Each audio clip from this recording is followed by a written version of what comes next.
isbitaal Martini waa halkay ku nool yihiin ciidamadii ku soo dhaawacmay dagaalkii 1977 dhex maray Soomaaliya iyo Itoobiya waxayna halkan ku nool yihiin 41 sano 150 qoys oo ah qoysaska ciidamada naafada xoogga dalka ayaa ku nool Martini iyagoo wajahaya dhibaatooyin nololeed maadaama aysan badankoodu dhamaystirnayn lixaadkooda caruurtoodana aysan u heli karin waxbarasho iyo caafimaad. Martini ayaa ka mid ahaa isbitaaladii la keeni jiray dhaawacyada dagaalkii lagu magac daray 77 oo labada dawladood dhex maray. Soomaaliyana xilliga waxay lahayd isbitaallo lagu daryeelo ciidamada sida isbitaal xoogga oo la dhisay 1967. ciidamadan waxa ay la daala dhacayaan dhaawacyadii soo gaaray halganna waxay ugu jiraan inay sii wataan nolosha caadiga ah ee ka baxsan midda ciidanimada maadaama dagaalkii 77 ay ku soo naafoobeen gabeenna culudii ciidanimo ay lahaayeen. ciidamada naafada xoogga dalka isbitaal Martini ayaa go'aanaya waayihii ciidanimo iyo sidii dawladii xilliga jirtay ay ugu warqabi jirtay markay soo dhaawacmeen ee la keenay isbitaalka ay haatan ku nool yihiin iyo maalmihii ugu dhibka badnaa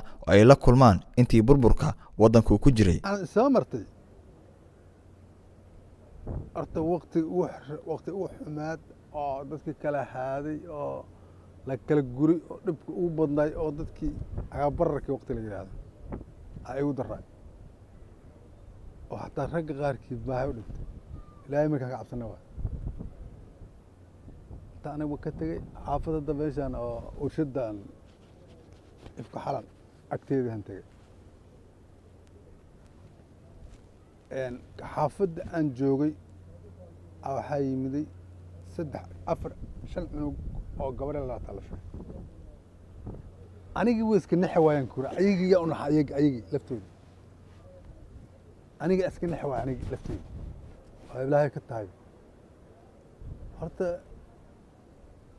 dhibka igu badnaay waxa kale wax ma hayn dhibka igu badnaay saameynta igu badneed igu xumaataas madaxweynaha ma naga maqlaan jiraan kuriyo 7 bari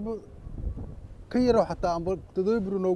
iman jiro 7 bari ka badan ma waliga kuma maqlaan xataa. dareen xanuun badan ee Soomaalinimo jecel iyo midnimada dalkeena ayaa dareemaysa markaas si hoos ula sheekaysato ciidamadii ku soo naafoobay dagaalkii Soomaaliya la gashay Itoobiya qaarkoodna indhahooda waxa soo buuxinaya ilin ku aadan wax ay u soo naafoobeen iyo halka Soomaaliya maanta ay taagan tahay oo ah mid aad u kala fog.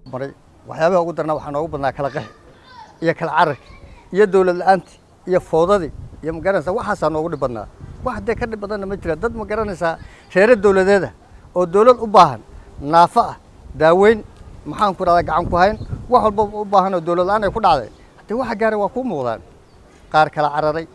qaar meesha ku rafaaday qaar gaajo ugu dhintay maxaan ku raada dhibaatooyinka faraha badan bal soo maray keega aad iyo aad waa fiican yahay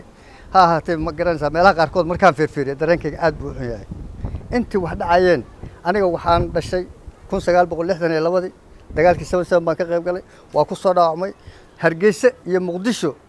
oo mataana ah midna ay tahay wadnaha Soomaaliya midna ay tahay madaxa Soomaaliya ayaan ku soo barbaaray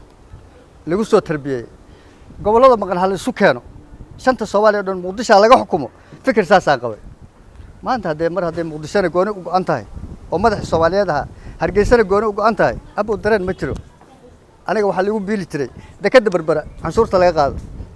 dekada Kismaayo canshuurta laga qaado midda xamar midda laga qaado burco maxaan ku raadaa baar dheer canshuurta dalka laga qaado lagu biili jiray ma haya maanta.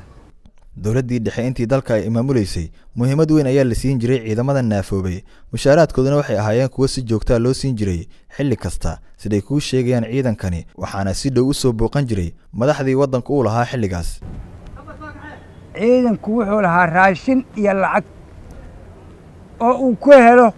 alaaba 30 iyo ilaa 5 bisha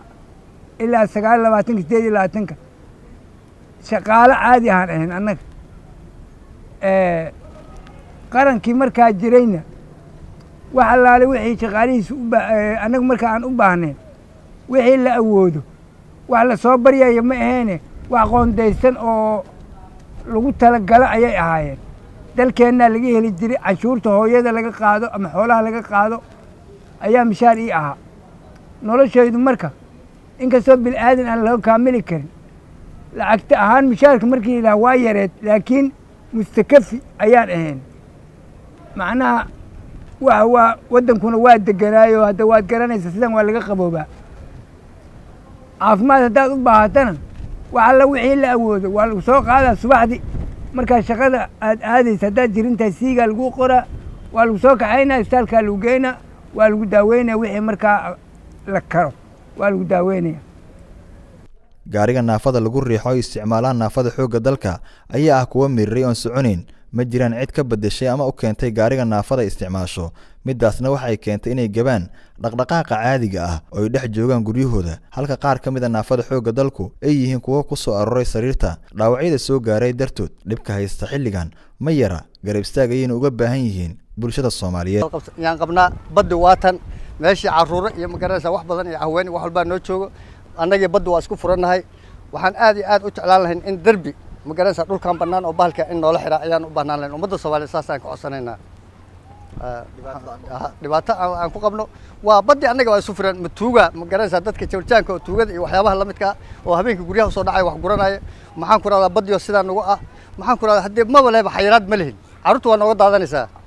waddan kasta ciidamada ka naafooba waxay helaan tixgelin si kuwa shaqaynaya ay u gutaan waajibaadkooda qaran aysan uga baqin dayacaad iyo in la ilaabo balse ciidamada xoogga dalka ayaa ah kuwa cabsida ugu badan ay ka haysa dayacaad soo food saarta noloshooda. maxamed ciise koonaa goobjoog TV muqdisho.